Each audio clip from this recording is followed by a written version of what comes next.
Политиката треба да е пример и да ги мотивира жените да се вклучат во општествените случувања, но не само како декор на масата, туку на вистина да на паритетна основа да учествуваат, бидејќи економски јака жена придонесува и во буџетот и во напредок на државата, и ние тоа мора да го поттикнеме. Но нема да го поттикнеме ако се уште ги имаме ние секојдневни стереотипи, предрасуди, да тргнеме од прости примери од секојдневниот живот.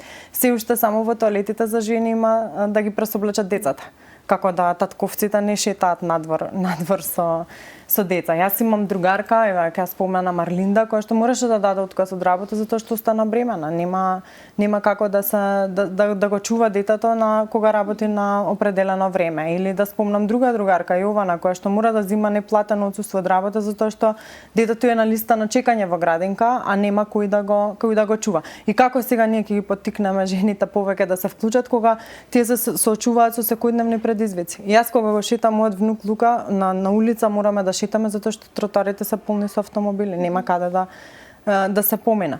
И тоа се голем број на проблеми кои што се уште за кои што мора да разговараме. Не